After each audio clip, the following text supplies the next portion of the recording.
एक बार फिर आप सभी का बहुत स्वागत है। नमस्कार, मैं सोनाली और आप देख रहे हैं केकेडी न्यूज। रुक करते हैं इस खास खबर की ओर। ये खबर अयोध्या से है, जहां नाबालिग से रेप कांड मामले में समाजवादी पार्टी के नेता मोईद खान सहित 3 को आरोपी बनाया गया है। इस मामले के बाद से योगी सरकार लगातार एक्शन मोड में है। वहीं इस पूरे मामले में आज चुप्पी तोड़ते हुए सपा नेता और पूर्व राज्य मंत्री पवन पांडे का बयान भी सामने आया। उन्होंने पत्रकार वार्ता करते हुए कहा कि नाबालिग से गैंग रेप जघन्य अपराध है।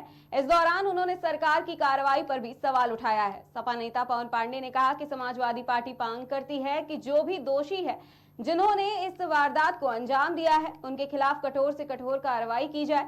लेकिन कार्रवाई के नाम पर बीजेपी सरकार के इशारे पर केवल यादव और मुस्लिम लोगों को परेशान किया जा रहा।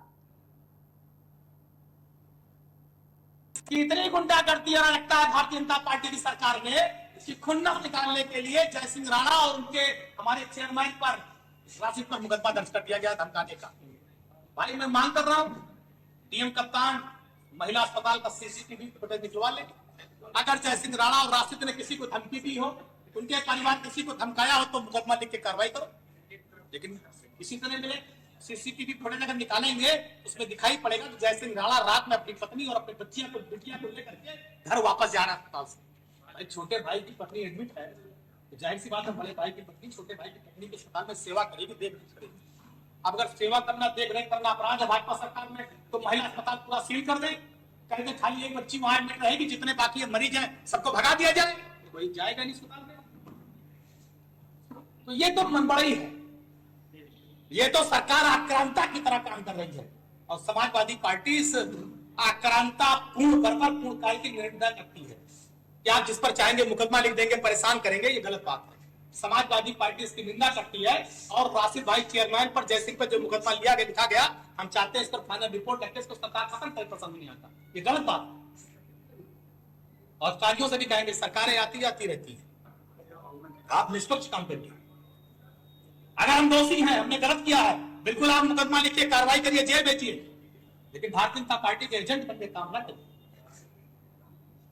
आप भारतीय जनता पार्टी के एजेंट मत बनिए, आप प्रशासन की तरह काम करिए, पूरा सहयोग करेंगे, चूक नहीं करेंगे आज कार्रवाई का। लेकिन अगर आप एजेंट बनकर काम करेंगे तो अपनी आवाज को मुखर करेंगे। और हर इंसान जिसके घर में मां बहन बेटी होगी वो दुखी होगा। कोई नहीं चाहता कि किसी बेटी के साथ ऐसा अपराध हो, हम भी नहीं चाहते। हमारी समाजवादी पार्टी, हमारे नेता तो हमेशा इस मुद्दे पर संवेदनशील रहे हैं कि बहन बेटियों की सुरक्षा और सम्मान होना चाहिए। हम आपसे कह रहे हैं, आप बात कर लो डीएम कप्तान से, वो हमको ले चले, मिलवा दे उस पीड़ित परिवार से। हम मिलना चाहते हैं, उनकी बात सुनना चाहते हैं, हम उनके दुख में उनके साथ खड़े होना चाहते हैं, क्योंकि हमारी मानवीय संवेदनाएं जिंदा हैं। हम प्रमोद किशोर की तरह राजनीति नहीं करना चाहते। इतनी गुंडागर्दी और लगता है भारतीय जनता पार्टी।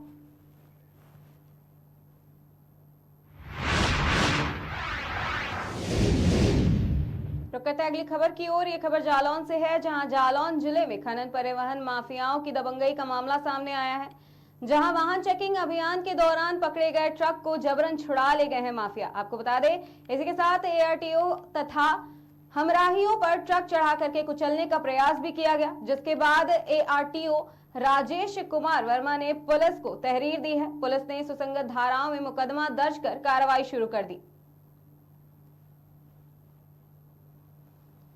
दिनांक 2/8/2024 को थाना कुठौंत क्षेत्र में बुंदेलखंड एक्सप्रेसवे के किलोमीटर 236 पर एआरटीओ जालौन श्री राजेश कुमार द्वारा अपने एक हमराही सिपाही के साथ चेकिंग की जा रही थी। उसी दौरान ट्रक संख्या यूपी 79AT 1979 के चालक द्वारा इशारे पर ट्रक रोका गया। उसमें से 2 व्यक्ति उतरे और एआरटीओ जालौन के साथ बहस करते हुए ट्रक को भगा ले गए। इस सूचना पर थाना कुठौंत पर सुसंगत धाराओं में अभियोग पंजीकृत किया गया है। अभियुक्तों का चिन्हीकरण करते हुए इनकी गिरफ्तारी हेतु टीमें रवाना है। इनकी गिरफ्तारी करते हुए इनके विरुद्ध कड़ी वैधानिक कार्रवाई अमल में लाई जाएगी। दिनांक 2/8/2024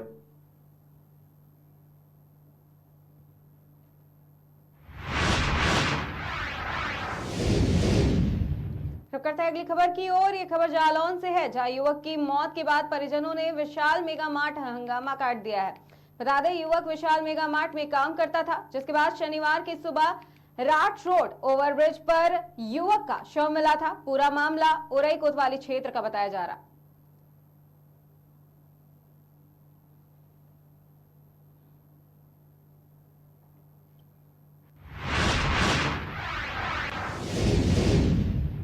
कालपी जालौन से एक और खबर सामने आ रही है, जहां एडवोकेट सैयद साहिर अली हाशमी के द्वारा तहसील दिवस में जिला अधिकारी को ज्ञापन दिया गया और अवगत कराया गया कि नगर पालिका परिषद कालपी के RI द्वारा काशीराम कॉलोनी के आवंटन में रिश्वत ली जा रही है और पैसे लेकर कॉलोनी आवंटित की जा रही है। साथ ही एडवोकेट साहिर अली हाशमी ने बताया है कि जो लोग काशीराम कॉलोनी के पात्र हैं, उनको कॉलोनी मांगने पर अभद्र भाषा का प्रयोग किया जा रहा। क्या नाम है आपका? मेरा नाम सैयद साहिर अली हाशमी है। मैं मंडल उपाध्यक्ष हूँ भारतीय जनता पार्टी अल्पसंख्यक मोर्चा कालपी में।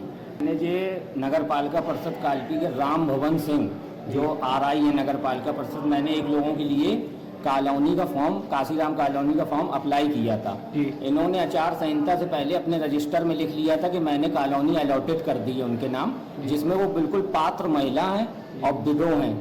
तो फिर मैं आचार संहिता के बाद गया इनके पास, इन्होंने मुझे साफ इनकार कर दिया और अभद्र भाषा का प्रयोग किया। बोले आप गुंडे हो और तमाम तरीके की अभद्र भाषा बोली। मैं कई बार गया, कॉल भी करता हूं, जो मेरे कॉल नहीं उठाते हैं और आरोप लगाते हैं गलत जी। मैं माननीय DM साहब हमारे आ रहे हैं, आज मैं उनसे गुहार लगाने आया हूँ। तो मतलब मेरी कोई वार्तालाप नहीं हुई, जितनी बार हुई उन्होंने हमेशा अभद्र भाषा का प्रयोग किया।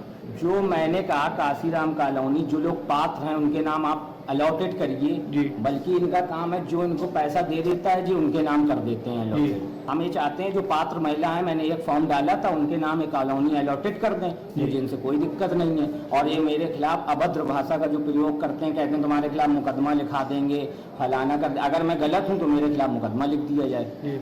क्या नाम है आपका? मेरा नाम सैयद साहिर